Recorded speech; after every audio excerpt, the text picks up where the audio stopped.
စီးပွားရေးဖြစ်ထွန်းလို့ငွေကြေးတနာမြောင်များစွာရပြီဆိုရင်အစဉ်ပြေးတာလူတွေရဲ့စိတ်ဟာ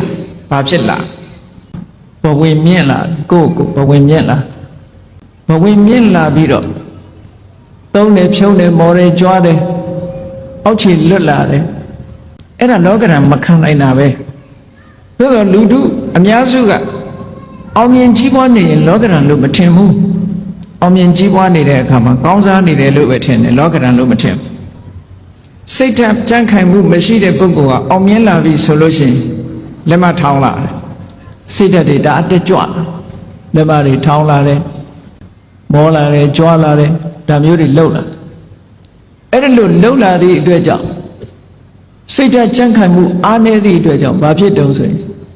အဲ့ဒီပုဂ္ဂိုလ်မျိုးဟာအောင်မြင်မှုမရတော့ဘူးဆိုတဲ့အလာဘလောကဓာတ်နဲ့ခြုံလိုက်ပြီဆိုရင်စိတ်ဓာတ်တွေတခါတည်းကျ depression တွေဝင်လို့ကိုယ့်ကိုစူးစိုက်လုပ်သွားကြတာတွေအများကြီးပဲဒီကနေ့ခေတ်မှာနော်မြန်မာနိုင်ငံမှာရှိတဲ့ပုဂ္ဂိုလ်တွေကဘုရားမြတ်စွာဟောကြားတဲ့တရားဓမ္မတွေကိုနာကြရတယ်ငယ်စဉ်တောင်ကြီးကလေးဘဝကလေးကအေးပစ္စည်းသင်္ခါရလူသင်္ခါရပဲဆိုတဲ့အတွေးကလေးတွေဓမ္မအမြင်ကလေးတွေနဲ့လောကဓာတ်ကိုကြံ့ကြံ့ခံထားနိုင်သေးတယ်ဆိုးဆိုးဝါးဝါးကြီးထီအောင်ဖြစ်မသွားဘူးတချို့နိုင်ငံတွေမှာဆိုလို့ရှိရင်ဆိုးဆိုးဝါးဝါးကြီးဖြစ်သွားတချို့ပုဂ္ဂိုလ်တွေကဘဝကိုအဆုံးစီရင်ပြီးတော့မလှမပဖြစ်သွားကြလောကဓာတ်မခံနိုင်ဘူးဆိုလို့ရှိရင်ကြီးပွားလို့ရှိရင်လည်းပျက်စီးတာပဲဆုပ်ယုပ်လို့ရှိရင်လည်းပျက်စီးတာပဲဘဝမလှမပဖြစ်ဘာကြောင့်လို့ဆိုစိတ်ဓာတ်ကြံ့ခိုင်မှုအားနည်းလို့ပဲအဲ့ဒီနေရာမှာစိတ်ဓာတ်ကြံ့ခိုင်အောင်မြတ်စွာဘုရားကဘလို့ဩဝါဒပေးထားလဲဆုံးမထားလဲဟောတယ်လို့လာဘတို့အလာဘတို့လို့ဆိုတဲ့ပစ္စည်းဥစ္စာရမည်မှုအောင်မြင်မှုရရှိမှုအောင်မြင်မှုမရရှိမှုဆိုတဲ့အကောင်းအဆိုးလောကဓာတ်နှမျိုးနဲ့ကြုံတွေ့တဲ့အခါမှာ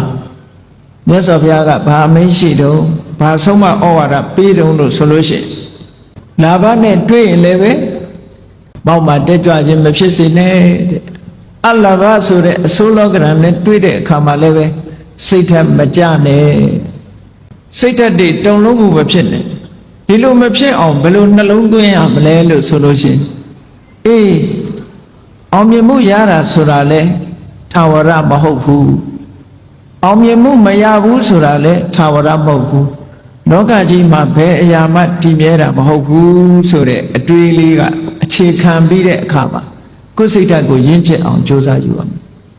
အဲ့ဒီအတွေးလေးကတာမန်ကြည့်လိုက်မယ်ဆိုလို့ရှိရင်ဘာမှမထူးဆန်းဘူးလို့အောက်မေ့ဒါဆိုအဲ့ဒီအတွေးနဲ့တွေးလိုက်လို့ရှိရင်ဆိုးဆိုးဝါးဝါးဖြစ်မသွားတာသိကြ